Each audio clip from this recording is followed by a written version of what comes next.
Hello guys, Claudia Boleyn here, and today I wanted to read you some of my favourite poems.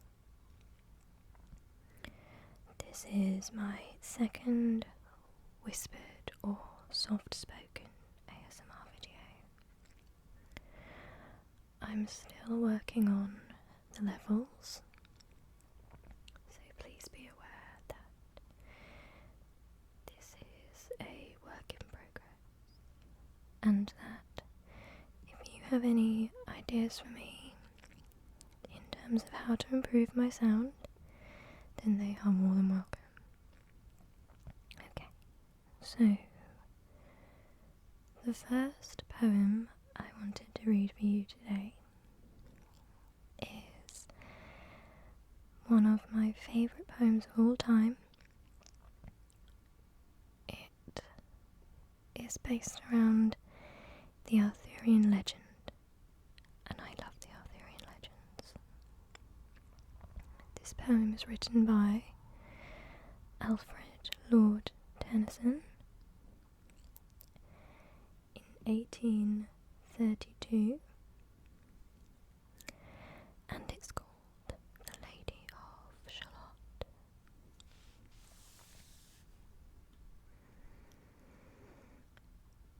On either side the river lie long fields of barley and of rye that clothe the wold and meet the sky, and through the field the road runs by to many towered Camelot. The yellow-leaved water lily, the green-sheathed daffodilly, tremble in the water chilly round about Shalott. Willows whiten, aspens shiver, the sunbeam showers break and quiver in the stream that runneth ever by the island in the river, flowing down to Camelot. 4 grey walls and 4 grey towers overlook a space of flowers, and the silent isle embowers the Lady of Shalott. Underneath the bearded barley, the reaper, reaping late and early, hears her ever chanting cheerly, like an angel singing clearly over the stream of Camelot. Piling the sheaves in furrows airy, beneath the moon the reaper weary, listening whispers, "'Tis the fairy Lady of Shalott." The little isle is all enrailed with a rose fence and overtailed, with roses by the marge unhailed, the shallop flitteth silken sailed, skimming down to Camelot. A pearl garland winds her head, she leaneth on a velvet bed, full royally apparelled, the Lady of Shalott. No time hath she to sport and play, a charmed web she weaves away. No time hath she to sport and play, a charmed web she weaves alway. A curse is on her if she stay, her weaving either night or day, to look down to Camelot. She knows not what the curse may be, therefore she weaveth steadily, therefore no other care hath she, the Lady of Shalott. She lives with little joy or fear, over the water, running near, the sheep bell tinkles in her ear, before her hangs a mirror clear, reflecting towered Camelot. And as the mazy web she whirls, she sees the surly village churls, and the red cloaks of market girls pass onward from Shalott. Sometimes a troop of damsels glad, an abbot on an ambling pad, sometimes a curly shepherd lad, or long-haired page in crimson clad, goes by to towered Camelot. And sometimes, through the mirror blue, the knights come riding two and two. She hath no loyal knight and true, the Lady of Shalott. But in her web she still delights to weave the mirror's magic sights, for often through the silent nights a funeral with plumes and lights and music came from Camelot. Or when the moon was overheard, came two young lovers lately wed. I am half sick of shadows, said the Lady of Shalott. A bow shot from her bower eaves, he rode between the barley sheaves. The sun came dazzling through the leaves, and flamed upon the brazen greaves of bold Sir Lancelot. A red cross knight for ever kneeled to a lady in his shield, that sparkled on the yellow field beside remote Shalott. The gemmy bridle glittered free, like to some branch of stars we see, hung in the golden galaxy. The bridle bells rang merrily as he rode down from Camelot, and from his blazoned baldric slung a mighty silver bugle hung, and as he rode his armour rung beside remote Shalott. All in the blue unclouded weather, thick jewelled shone the saddle leather, the helmet and the helmet feather burned like one burning flame together as he rode down from Camelot. As often through the purple night, below the starry clusters bright, some bearded meteor trailing light moves over green Shalott.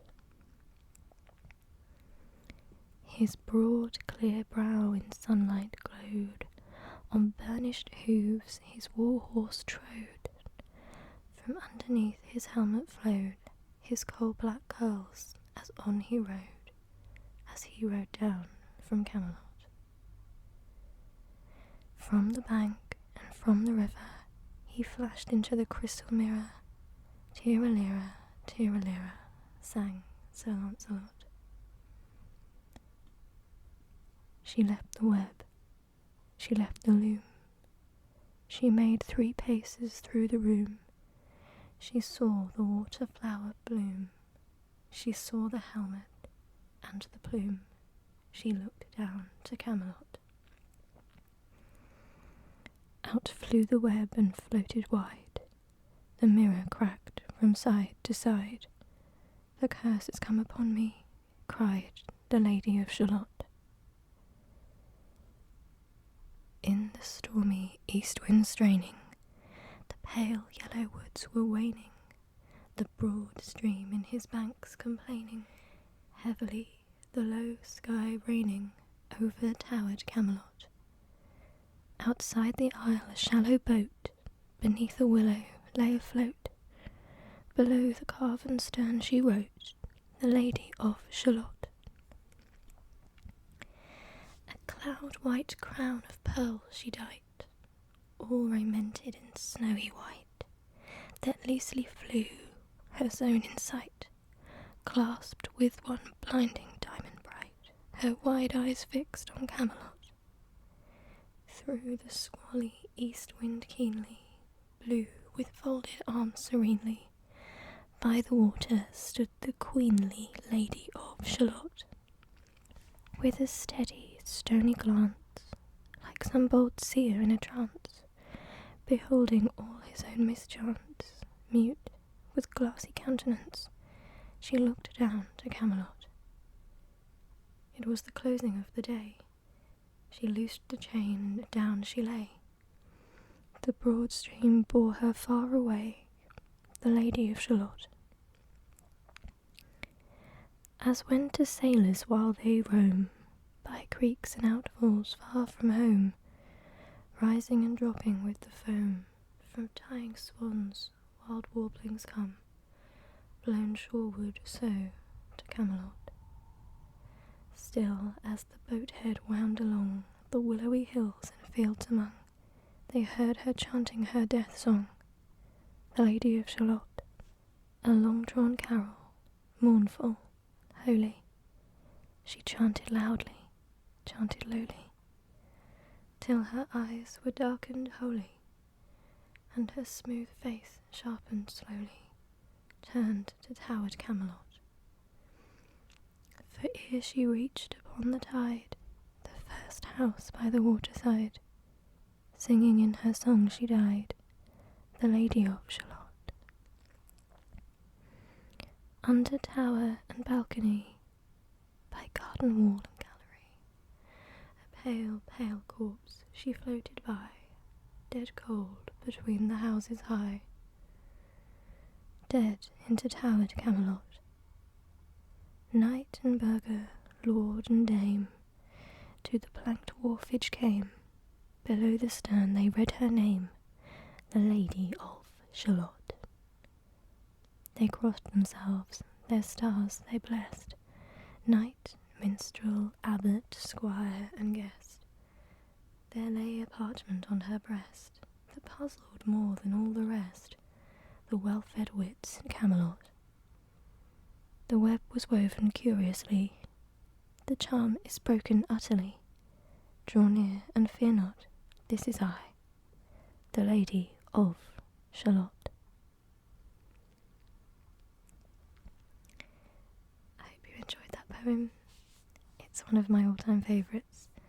I really do love the Arthurian legend, and I think the story of the Lady of Shalott is so sad because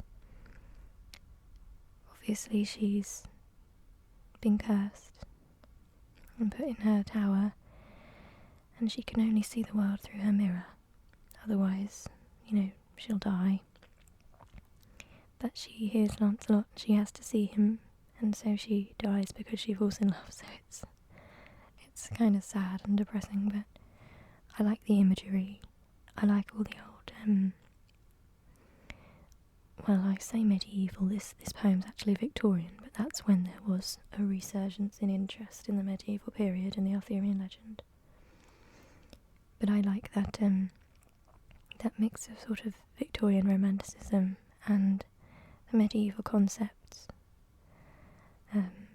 My favourite painting is actually The Lady of Shalott by John William Waterhouse, which is it's an illustration of the story of the Lady of Shalott in this poem, and I have it on my bedroom wall right next to me. It's a very interesting and sad story if you wanted to look it up. It's obviously not real, but it's one of my favourites. Okay, so the second poem I want to read you is by Robert Browning, and I first studied this poem when I was doing my GCSEs at school. And we studied this in English literature, and I have never forgotten it. It's called My Last Duchess. I'm going to read it to you now. That's my last Duchess painted on the wall, looking as if she were alive. I call that piece a wonder now. Frau Pandolf's hands worked busily a day, and there she stands. Will please you sit and look at her? I said, Frau Pandolf by design, for never read strangers like you that pictured countenance, the depth and passion of its earnest glance.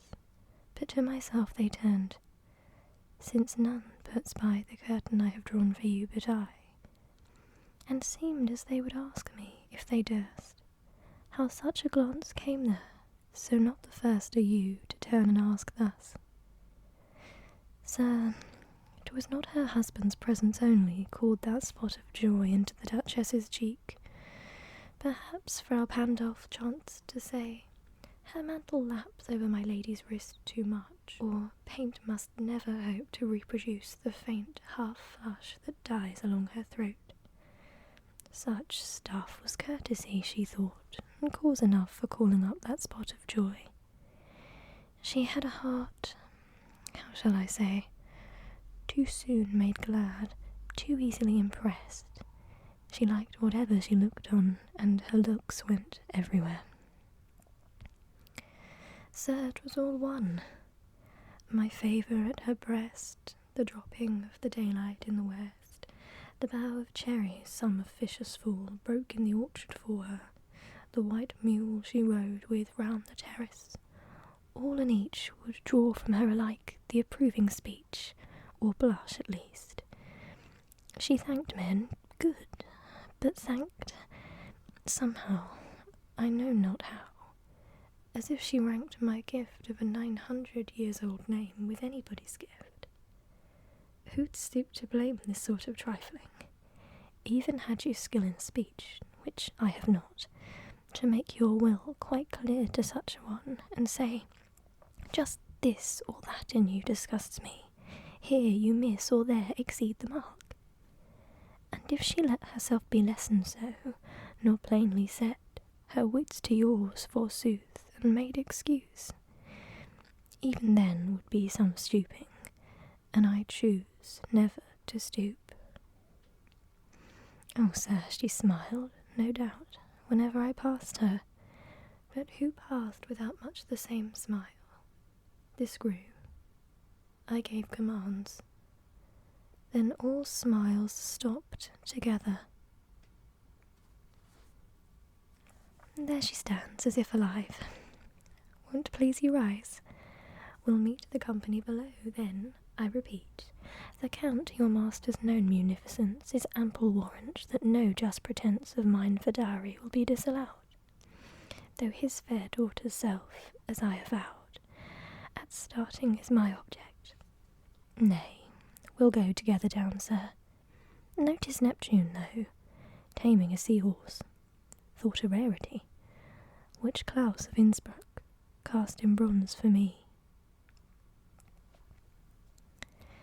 So this poem by Robert Browning is about an Italian duke. He's from the 16th century, so it's around Tudor times, and it's about quite a sinister man who's trying to arrange a new marriage to a young and beautiful wife. And the representative of the man whose daughter he wants to marry next has come across a portrait in his home of a beautiful young woman, and that's the Last Duchess which he's describing. As the poem goes on, we discover that she died, well, it's implied that he had her killed because she was too flirtatious, or he perceived her to be too flirtatious. So we start to realise that he's not this friendly man looking for a wife. He is very sinister and jealous, and he's killed this young woman. So it's a very interesting poem. Obviously he's going on to find his next wife, and for me personally, aside from the time period that it's set in, it makes me think quite a lot of the story of Catherine Howard and Henry VIII.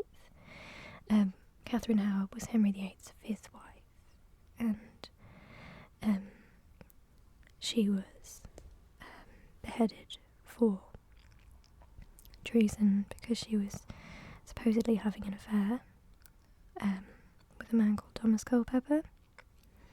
She was a very young wife, and Henry VIII was very jealous and unreasonable. And just the idea of this powerful man looking for his next wife and almost seeing his past wife as, you know, a beautiful object which he now owns in portrait form, and I don't know, I find that really interesting and sad and sinister, but just the way that's written, the poetry and the way that you can hear it, sort of like speech, like you can hear the Duke, you can kind of hear his speech patterns, and you can start to worry at certain points. It's just, I really love that poem so much. Okay, so the next poem I want to read you is by Carol Ann Duffy, who is also a poet that I discovered doing GCSE English, but I really love her, and I own quite a lot of her poetry now. Now this poem is called Havisham, and it's another one with a literary theme. I really like poetry which is about, some sort of literary story that's famous or something like that.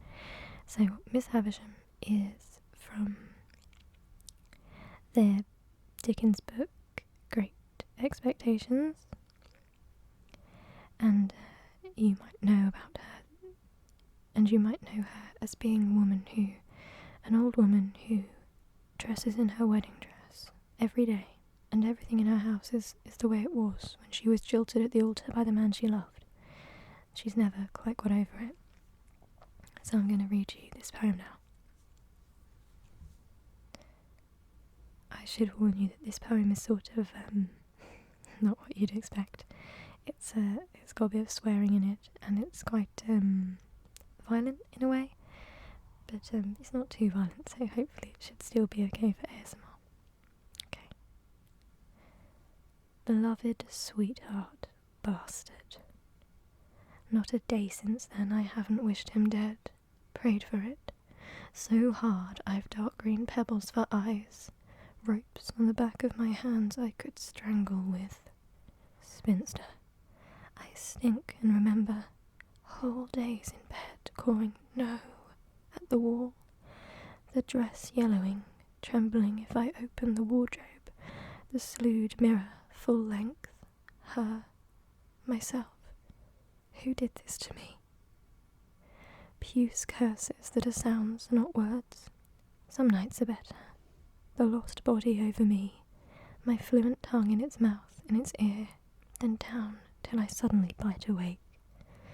Love's hate behind a white veil, a red balloon bursting in my face. Bang! I stabbed at a wedding cake. Give me a male corpse for a long, slow honeymoon. Don't think it's only the heart that breaks. So that poem's pretty dark, and it's kind of about how poor Havisham was driven mad by heartbreak, a theme that I seem to enjoy apparently, because I enjoy the Lady of Shalott as well. I just like the idea of Havisham being allowed that sort of voice. I think that's what Caroline Duffy does. She takes a lot of literary characters, female literary characters and heroines, and she gives them a voice, and I really enjoy that. So yeah, it is a dark one, and it's very sad, but I've always enjoyed that. Okay, so I think that I want to read a Simon Armitage poem now. I really love his poems, although they are quite hard hitting, and they're very different to all the other poems, the other sort of poetry that I enjoy. They're kind of violent. The imagery is very aggressive, straight to the point. But something about his poetic voice and the way he takes on characters just really appeals to me. It's so raw.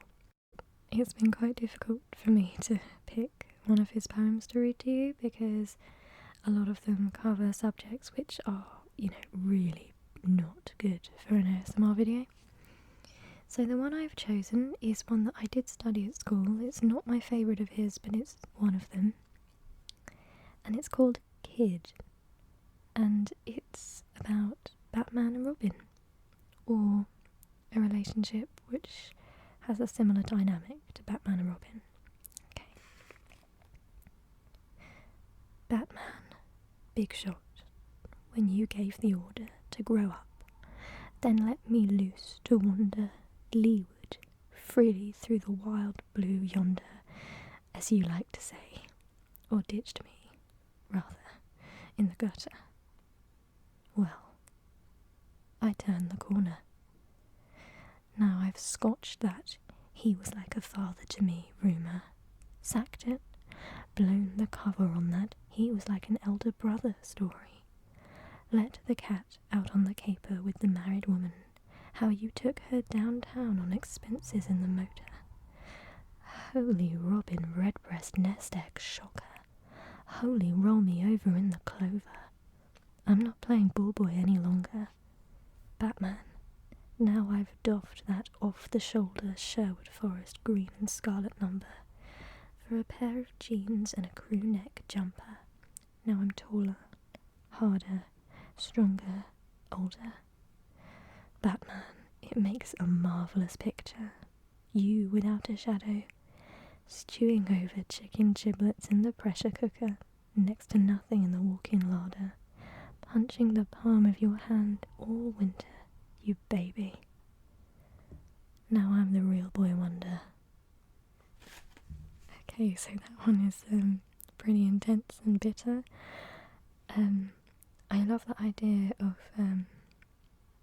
I suppose it's a bit deeper than Batman and Robin. It's about generational things and how maybe a father figure or an older brother figure can let you down, and that feeling of someone in a position of authority over you growing weaker as they get older and you growing into that position of authority, and how relationship dynamics change.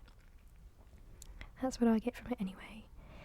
And also maybe it's a bit like how the people you worship and admire when you're younger, as you get older you start to realise that they're not perfect, and you feel very let down by that.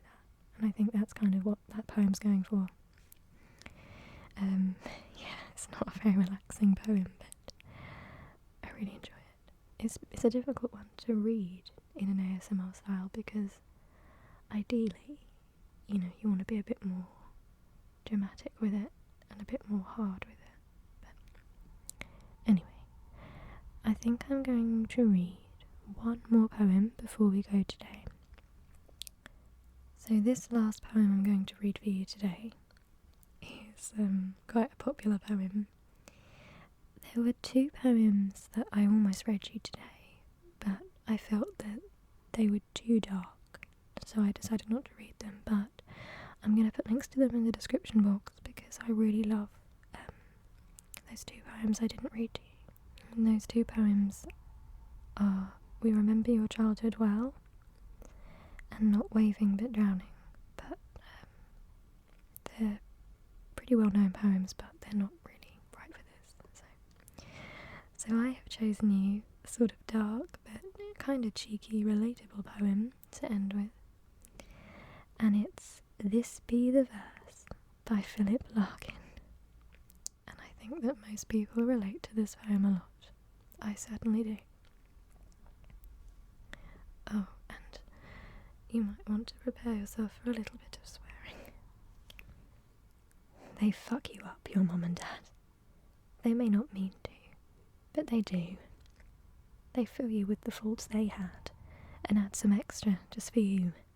But they were fucked up in their turn, by fools in old-style hats and coats, who half the time were soppy stern, and half at one another's throats.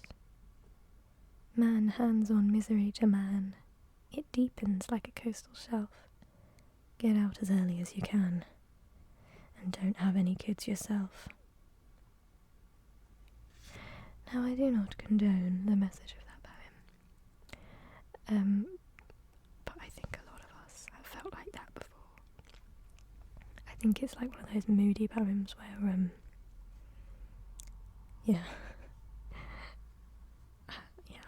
I guess I'm not really going to comment on the whole message of that poem, but it's extremely relatable, so I love it. Okay, I'm going to go now. I hope this has been relaxing, and obviously any feedback on sound is appreciated, but please do bear in mind that although I do have a nice mic, which I managed to get hold of, which was really lucky actually that I managed to get hold of this, I don't have any other equipment or anything, so yeah, if you've got any ideas then let me know. But I love you loads. I hope you enjoyed this and that you found it relaxing. Maybe that I introduced you to some new poems or reminded you of some poetry that you might now want to go back and have another look at. Okay. I love you loads, and I will see you really soon. Sleep well.